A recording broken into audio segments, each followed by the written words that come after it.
Jeff Popick is a passionate man with a compelling message, is how John Robbins describes our next speaker. With successes behind him in various business ventures, Jeff is a self-made multimillionaire, and in fact is one of the only about 6 vegans on the planet to carry the American Express black card. I'm not one of those 6, by the way.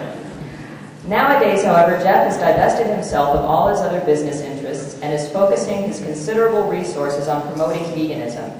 He has an amazing new book out called The Real Forbidden Fruit: How Meat Destroys Paradise and How Veganism Can Get It Back.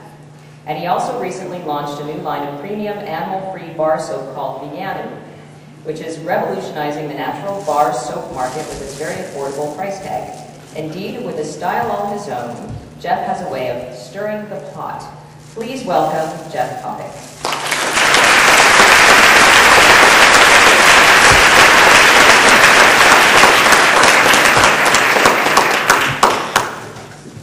Now let's consider your feet kissed. Who here is vegan? Let's see a show of hands. Look around, folks. That is amazing. Where I live in Florida, I don't think there are 2 vegans within a mile of each other. So that is something else. The question is, where the hell do you get your protein? It's what they ask, folks, isn't it? It's what they ask. Another question that I've been hearing is, who the hell is Jeff Popick? And if you've never gone online and Googled your name, you should try it. I did a couple of days ago, and I came across this. Jeff Popick is a preening, egotistical self-promoter I can make this up, whose only source of authority is that he has a lot of money, which he brags about rather crassly, and is willing to use it to promote himself as the vegan sage. We'll call this option 1. Allow me to introduce myself. My name is Jeff Popick, and I promise you I can help you take your efforts to the next level. Who here is in sales and or marketing? Raise your hands. I really want to see how many people are here. Maybe 7, 8 of you? Okay.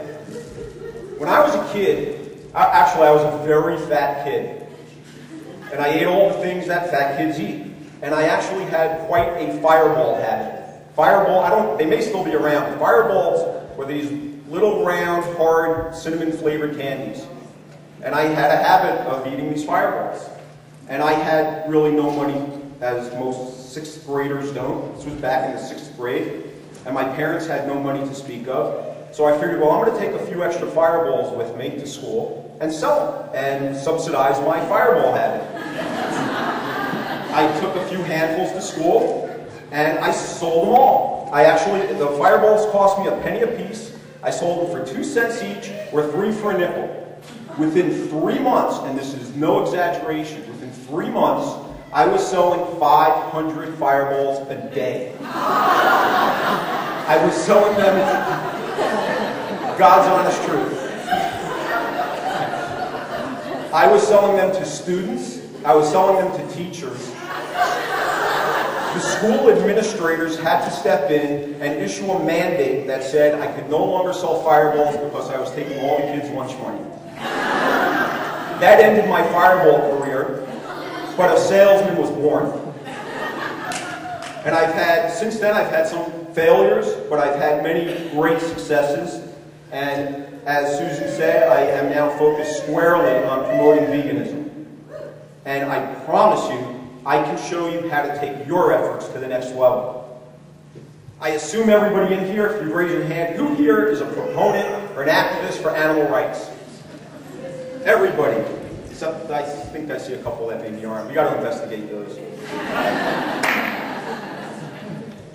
An axiom, my definition of an axiom is a self-evident truth. And sometimes axioms can be esoteric. But if an axiom is explained in a certain way to a certain audience, and you get it, it can change your life. And I'm going to share one with you now. You, animal rights activist. Me, average Joe. Okay? Nothing is more irrelevant to me than what you think I should want. I'm going to repeat that. Nothing on this planet is more irrelevant to me than what you think I should want.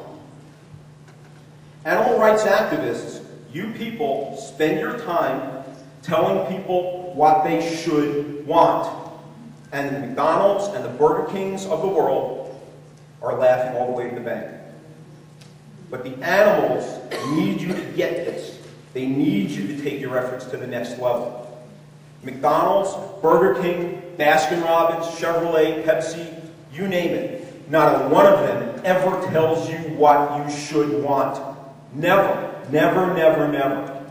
The difference between activists and marketing and salespeople is activists create objections, sometimes out of thin air. Sales and marketing people remove them. You need to shift your focus. You need to shed, if you will, your animal rights activist hat and put on and think like a marketer and a salesperson. Give people what they want, not what they should want. You people, I said yesterday, you are God's people, and I believe it. You live your lives and you fulfill the meaning of life. And in the event you don't know the meaning of life, I'll tell it to you. Listen up. The meaning of life is service to others. And the greater the need, the higher the service. And there is no greater need than the animals. And serving animals is the highest order. So, keep yourselves in the thing we've got to know, some people get hung up on principle, and I understand that. I get hung up on it myself. But selling is service.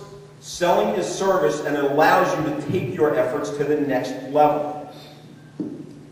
2,500 years ago, Sun Tzu wrote The Art of War.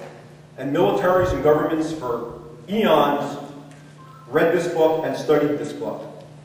Nowadays, the people who study this book are some of the best corporations on the planet.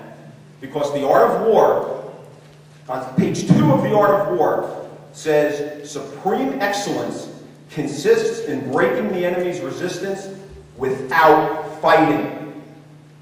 That's marketing. That's marketing. The art of war has little to do with guns and bullets and everything to do with sales and marketing.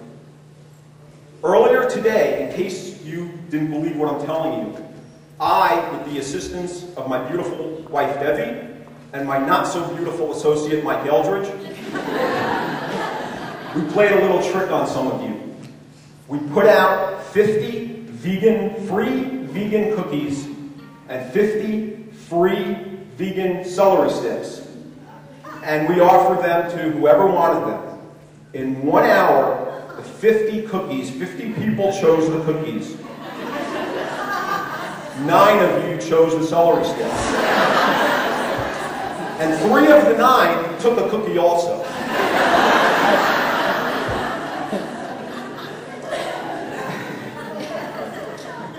Everybody on the planet, you most of all, know you should want celery, but you wanted the cookies. Find what people want and give it to them. It will help the animals. Find vegan products that suit what people are looking for, what they already want, and sell them, and sell them some more. So please, the animals need you to understand that and take this to the next level. So, one last question. Who here is in sales and marketing? Come on, folks. Go get them. Go sell them. Thank you.